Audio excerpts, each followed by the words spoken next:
A few years ago, my cousin invited me and two of our friends to stay at his family's hunting cabin for a weekend in northern Pennsylvania. The place was deep in the woods, probably 20 minutes from the nearest town. There was barely any phone service out there, which honestly sounded kind of relaxing at the time. The cabin itself was small and old, but still in decent shape.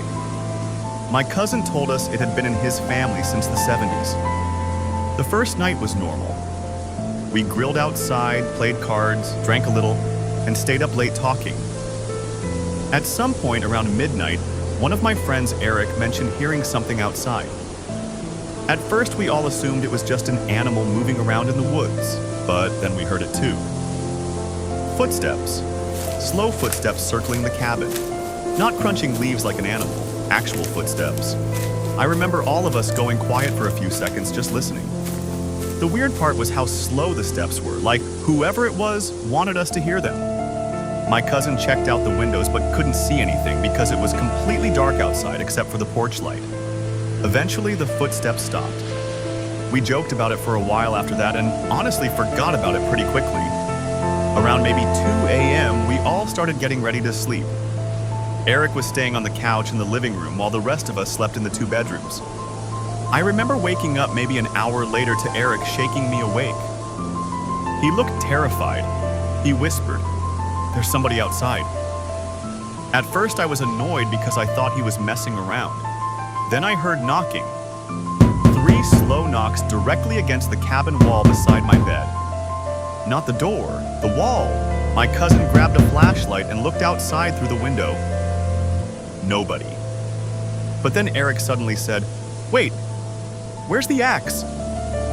There had been an old axe hanging beside the fireplace earlier that night. It was gone. At that point, none of us were joking anymore. My cousin locked the bedroom door while we tried calling somebody, but none of our phones had signal. Then we heard footsteps inside the cabin. Not outside, inside. Slow creaking sounds moving through the hallway. I don't think I've ever felt fear like that before. My cousin opened the bedroom door slightly and shined the flashlight down the hallway. Nothing was there, but the front door was wide open, and cold air was blowing into the cabin. None of us slept for the rest of the night. We left as soon as the sun came up. The creepiest part happened before we drove away. The axe was leaning against my cousin's car, and carved into the dirt beside it were the words, "You locked him in."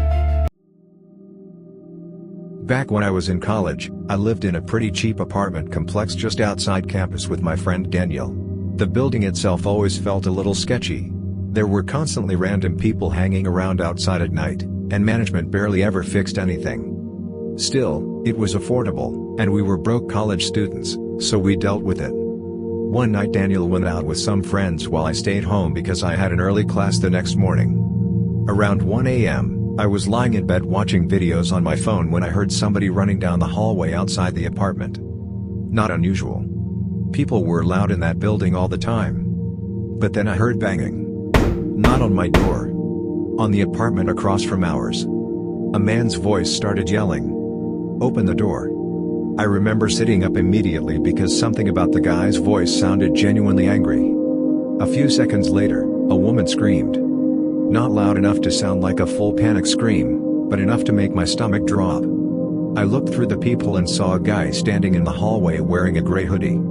He kept pacing back and forth while muttering to himself.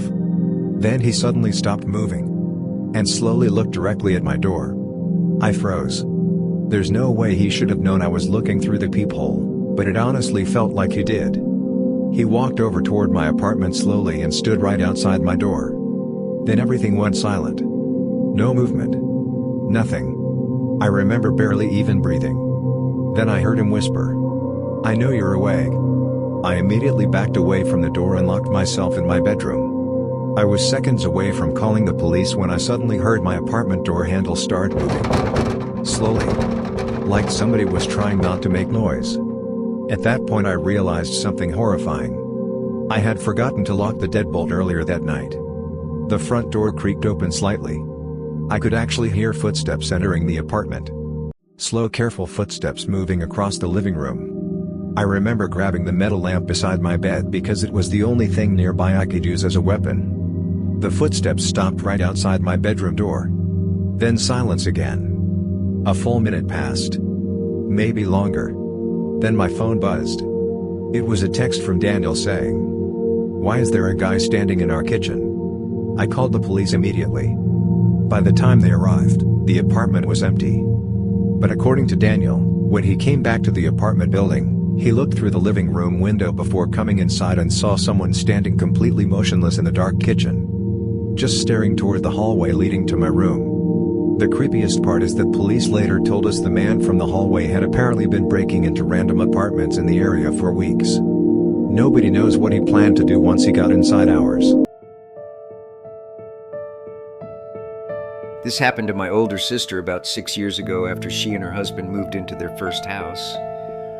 At the time, their son was only a few months old, so they kept a baby monitor in his room every night. For the first couple weeks, nothing seemed unusual. Then, one night, around 3 a.m., my sister woke up to voices coming through the monitor. At first, she thought the TV downstairs had been left on, but when she listened closer, she realized the voice sounded like a man whispering.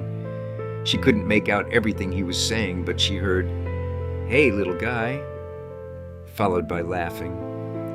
She woke her husband up immediately. He checked the baby's room first, but nobody was inside except their son sleeping in the crib. They assumed the monitor had picked up interference from another nearby device or something. But over the next few nights, it kept happening. Sometimes static, sometimes whispering. One night, my sister heard the same man's voice clearly say, "He's awake." At that point, they unplugged the monitor completely. A few days later, my sister was home alone putting groceries away while the baby slept upstairs. That's when she heard it again. The baby monitor was sitting on the kitchen counter, still unplugged, but static was coming through the speaker. Then the man's voice whispered, "He's looking at me." My sister ran upstairs immediately. The baby was awake in his crib, staring toward the corner of the room.